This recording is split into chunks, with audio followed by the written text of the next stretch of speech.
Welcome to Caregivers and Community Connection. I want to thank you all for tuning in today. In the studio with me, I have some great guests in the studio with me.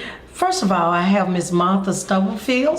How you doing, Martha? I'm good. How are you? I'm glad you was able to come in with me this morning. And then I have the one and only Miss Vanessa Stubblefield, stage name RODDIE, right? Yes, ma'am. Welcome, RODDIE. Thank you. I'm so glad to have you all in the studio with me this morning.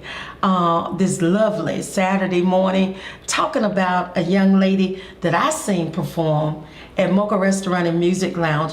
You did a fantastic job, and I wanted to just kind of present you to the city, because a lot of times what I see is we don't see the goodness that come out of our children. And so I wanted to bring you in today to get an opportunity to interview you.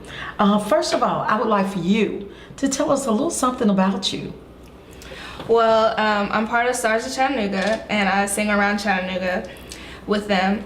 And I write my own music, and I produce and record all of my music at Southside PYD at their state-of-the-art recording studio. Wow. And I really love singing, and I just do it as a hobby. Well, at first it was a hobby, and then my mom decided to let's get her to perform here, and stuff like that. So we just build from there. Wow, so how long have you been singing? I've been performing and singing for 3 years, and but I've always started singing my whole life. I've been singing my whole life, but we just decided to perform in front of people. So. Well, you do a great job. Thank you. And I think we're going to show a little of your footage a little later on in the show. Okay. But one of the things that I noticed about you, when you turned into that RODDIE, Yes. you became another person, and you gave so much energy to what you do doing the stage presence that you have. It's like over the top, and you really not only sing, but you perform. And I think that's something that's been locked up in you, because you always seem like a quiet young lady, but if you all just wait till you see this footage, you're not gonna believe how she does on stage. Now, Mom, are you a singer? No, not at all. For real? Not at all. How did you create this young lady who has such a beautiful voice? Well, actually, she's always sung around the house, and you know how we think our children can sing better than anybody. Right. So I didn't think anything about it until she performed at a talent show, and everybody liked her, and I'm like, oh, she's pretty good. So it was the talent show. How old was she when you saw that? 16. 16 Yeah, she was years 16. old. Uh-huh. Wow. And Yeah. you just graduated from what school? I graduated last year from East Hamilton, and I'm going into my sophomore year at Middle Tennessee State University. Oh, wow. I'm so proud of you. What are you getting your degree in? Music business. Oh, wow. So you're going to make this a career. Yes, ma'am. Well, I will be there to support you and to say that we had a star for Man, I'm proud already. But I guess one of the things that I wanted to talk about, I met you at Mocha through Talent Team Tuesday. And, it just excites me of all the talent that we have in our city that people are not aware of, or we don't have a place to showcase the talent. So, Mom, tell me from a mother's perspective, how did you feel about bringing your child to Mocha for Talent Team Tuesday? Just how did you find out about it? Well, actually, Vanessa told me about it, and I think I had several friends who were saying, she should go to Talent Team Tuesdays at Mocha, and I didn't really know anything. I didn't know that it was a music restaurant, or restaurant with music, and I didn't. And so I've never thought too much about it. And then she said, well, they're having this contest. RODDIE told me they're having this contest on Tuesday, and I think I want to go and perform. I'm like, okay, let's go and do that. And then when I got there and I saw all these kids, and they were just doing their thing, they were all excited, and everybody was supportive. It was just such a positive place to be, and I really, really enjoyed it. Well, thank you, because one of the things that I noticed, even with the children, how respectful they are of their peers there. Yes. Even if somebody kind of sound a little bad, did you notice that they still clap? They still clap, and they encourage one another. And I like that, that's showing you know, that showmanship to where everybody's on the same level and nobody's not trying to put anybody down. But, you know, I know, and when you saw the kids, I'm sure you was just energized as I am, because it's like, wow, we got all this talent right here in the city. Yeah. Now, tell me, what made you tell your mother about Talent Teen Tuesday? I saw it on Facebook, and I was like, ooh, you know, I'm always looking for a chance to perform because I love doing it so much. And I was like, oh, let's go to Mocha, you know. And I was like, oh, my friends are going to be there, so I want to be there too. So, but yeah, I just really wanted to go and have another chance to perform and stuff. And I heard where you said your production studio was, and that's at is it in the Bethlehem Center, or where is it? It's actually down the street from the Bethlehem Center. It's Southside Recreation Center, and it's the PYD owns it, I think, and they have a recording studio in there, and then kids can come in there and record their own music, along with Coop, the beat man. He makes my beats and anybody else's beats, and he helps you record it, and you know, he kind of tells you what to do, and he leads you to the right, you know, what sounds good. He tells you, you know, you should do this, you know, he gives you advice on your music, and he helps you create a song. And so that's kind of how I started. Wow, that's amazing. Yeah. Just to know that something like that is on the South Side. Do very many young people participate? Yes. Every time I go there, there's somebody in there. But a lot of kids do it, and it's a good environment to be in. You know, it's music, and a lot of kids go there, and you know, you can't cuss or anything in the studio. You can't sing about any profanity or, you know, bad things in your songs, and also so they keep a monitor on that. Do Mr. Laurent Jenny, does he play a role in any of that? Or how is it funded? I'm not really sure. I'm not really sure. What do you have to pay in order to cut a record? It's free. Wow. It's free. So It's I'm there all the amazing. time. Yeah. Actually, I have an artist, and I've been working with a songwriter, and we had to go to Nashville in order to get in the studio.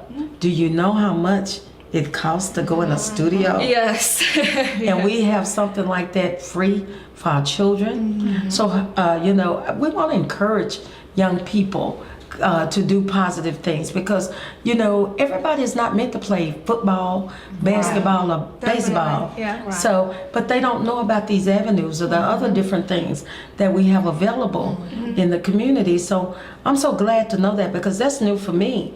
I had no earthly idea that that was going on. And how long it's been going on? How long have you been a part of that program? A year. A It's year. been a year now. Do you know when it started?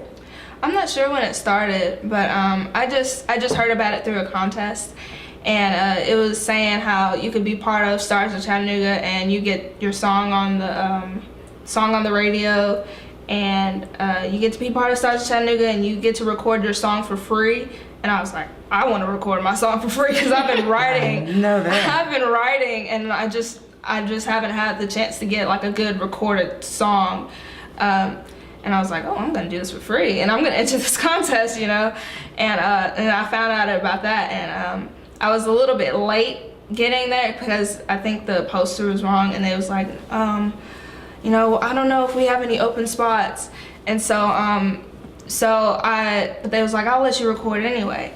And so I recorded my song "Stop the Violence," and I auditioned in front of the original Stars of Chattanooga, and that was really nerve-wracking because, you know, like, what's she doing here, you know.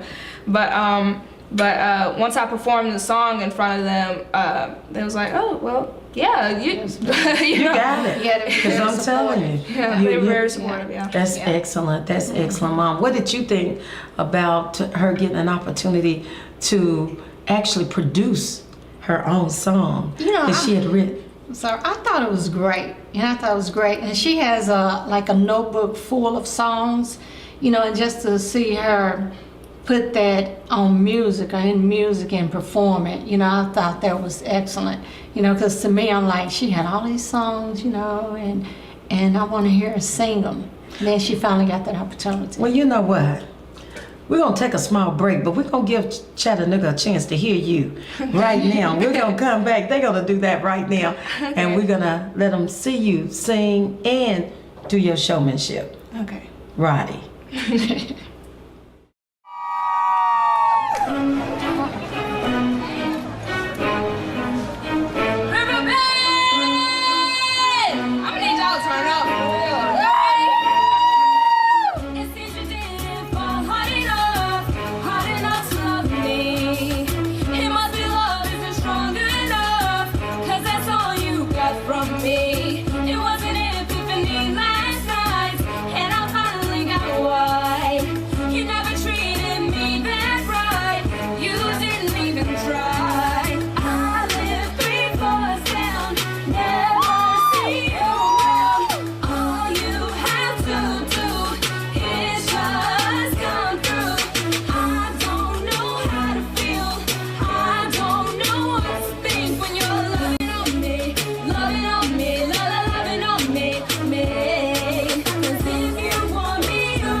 Welcome back to Caregivers and Community Connection. Glad you all have tuned in with us. I know you enjoyed what you just saw, because you saw the showmanship and you saw the real girl, Miss RODDIE, doing her thing. And I know, Mom, you were proud of that. I mean, I was moving and grooving, doing the whole thing. But hey, I mean, I'm so excited. But we're excited today. But I remember on last Saturday night about 10:59 p.m. When the verdict came down of Trayvon Martin, and just how we felt as a community and how we felt as a people. I want you to give me your opinion on how you felt on last Saturday night when you heard that Zigerman was innocent or found not guilty. I was devastated. I had to turn off the TV. I was crying, and I was really disappointed. And tell us, why were you disappointed? Why were you really upset? What were your feelings? I just can't believe he just got away with killing a kid. It's unbelievable. He just walked out killing a 17-year-old. He had his whole life ahead of him, and he just took that away and walked out of the courtroom smiling. A man that had been a young boy who had been 17 only 20 days. He hadn't been 17, Mom. What did you think about, Martha? What did you think about? Well, I try not to get too wrapped up in it, but Vanessa, she's been following it, from day one. And I had to get, just... I guess kids would be. Yeah, but as an adult and as an African-American female, I guess, and a mother and a grandmother, and I got 5 grandsons. I mean, I hurt for them. Yeah. And making sure that we tell our children, teach our children, and educate our children on what to do when they get in those types of situations where you are a child and you've been confronted by somebody. And normally, a lot of times, our kids, especially our little boys, they want to be men, so they want to stand up. When somebody talking down at them. So I said, I'm not going to tell a story. I said, well, we need to make sure our children got cell phones, so you can dial 911 and give your opinion. Let them hear what's going on your side, because he's gone on now. But I hope justice still will be served, and I hope as a community we just don't grieve today and forget tomorrow. A lot of times we have a tendency to do that, but I'm so glad that we have programs such as what RODDIE just told us about on the south side of Chattanooga, as well as what we're doing with Talent, trying to do something and make a safe haven for our children on Tuesday night to perform and to do some positive things. So, I just wanted to kind of cover that, because that's on everybody's heart and that's on everybody's mind. And it has been all week long. So hopefully I'm sure it's gonna be rallies this Saturday, as well as days to follow about Trayvon Martin. And we just wanna pray for his family, because I can only imagine what a mother and a father is going through. So, and the children, because we don't understand, they don't understand. Why we had to go through what we had to go through. So teaching is gonna happen at Mocha every Tuesday. I guess you said that was the way Miss Sharon got it in. But, I wanna take the time and educate my kids before they go back to school. On bulletin and so many different things that happen in the community. What do you think about that, RODDIE? I mean, did you see that a lot when you were in high school? Yes, when I was in high school, I dealt with racism a little bit, and I actually wrote a song about it right after Trayvon Martin passed away. And I wrote a song. It's called Black and White, and it's on my mixtape. And I wrote it not because of Trayvon Martin's death, but also my personal experiences also. and but I've also dealt with that, and kids need to be educated on how to deal with that also, and but that's something also that that's why I felt so bad about the whole Trayvon Martin thing. Some people say it's about race, some people think it's not, but Until you've been there. yeah, until you've been there. And I know attending East Hamilton, correct? Where it's partially probably Caucasian at your school. Mm-hmm. And I don't know how many African Americans were there, but I live in the same community, so I understand. You know, but we have to step out on faith, and I'm sure that's what you've done. And you learn how to handle those situations. What about you, Mom? Did you feel anything different about her attending East Hamilton? Or, you know, what kind of experiences did you go through with your baby? Because we go through it with them. Yeah, a lot of, well, I don't know, I don't even have a good way of putting it, but a lot of the things that she went through, you know, I had to, you know, kind of talk her through it and guide her in a positive way. You know, and I had to do a lot of talking, and not, when I say fighting, I mean verbally, you know, for my daughter, and just taking up for her and being supportive and trying to get her, you know, the equal rights that she deserves at a school, you know. And it's just not, you know, the experience really didn't come from East Hamilton as much as it did Christian school. I hate to say that, but it's the truth. Yeah, but that's, you know, that's where most of the problems were. I can say this for me. On Sunday, I have a radio show on 93.5 Groove, and it was from 12:30 to 1:30 after I got out of church service. And the verdict had gone down, and that was the talk of Sunday. And you know, they were having a rally in Miller's Park, and the young lady called into the station, which I approved of. And she talked about a peaceful rally, because when we're grieving, we need to talk about it. Because if you don't, that's when problems happen. And we had to talk to our people in a positive way. So I understand what you were saying, because I had thousands of ears listening to the show, waiting for somebody to say something negative. So my thing was to teach, educate, and prepare our children for the world. One mother called in and she said, you know, I'm afraid to let my son out the house. Well, thank God that my pastor had just said that we got to teach, we got to educate, and we got to let our children know. So I was able to share that with her on the air, and along with another thousands of mothers and fathers that was listening. So, you know, God prepares us all for whatever it is that we have to go through. I just want to let you know, as a young lady, that you make me so proud when I see you dancing, when I see you singing, because I see that other side of you. That side of you one day that we'll get an opportunity to look on stage and we'll glow, because you're a part of us.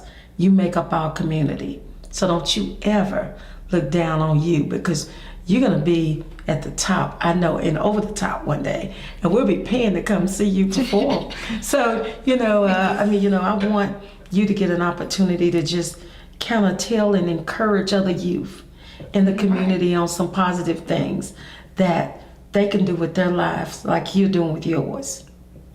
Go ahead and let them know. I want them to hear from you. Tell them some positive things. Well, I try to teach the youth through song, and as you can see, I'm not very good at talking. You're great. but that's why I sing. It's not just about like singing about love and stuff. I sing about other stuff. Like my song Black and White Racism and my song Stop the Violence is like telling the kids, why are you doing this? Why are you killing our generation off? You know, it hurts every time I watch the news and another person has died. And that's I felt so bad about Trayvon Martin, and because he never got any justice, and a lot of kids aren't getting any justice. It's not just him, you know. We're all there's a lot of black on black crime, and I just want to stay positive in my music, and hopefully that would teach kids and the youth to stay positive throughout their lives, and hopefully that'll teach. And I also want to be a role model to them through my music, because you don't have to listen to everything that's on the radio, all those bad messages that they're sending out constantly. And I just want to be different, and I want to have. I just want to show them that you don't have to live this life that rappers are talking about. You don't have to do that to be cool, you know? You just need to stay positive throughout your life, do positive things, and positive things will come to you. Well, you know what? You can't beat what you just said. I can't top that. And that's so true. And you just let your peers know and understand what needs to be done, and to be a role model. And that's what we all strive to do, to be a role model for you. So we as parents gotta watch what we're doing in front of our children to be that role model for you all. This is a very emotional show today. And I thank you so much for giving of your time and your talent to come in the Caregivers and Community Connection. And Martha, you as well. Thank you so much. You're Appreciate you. And I love you. Give me a hug, girl. Thank you for having so us. much. And thank you.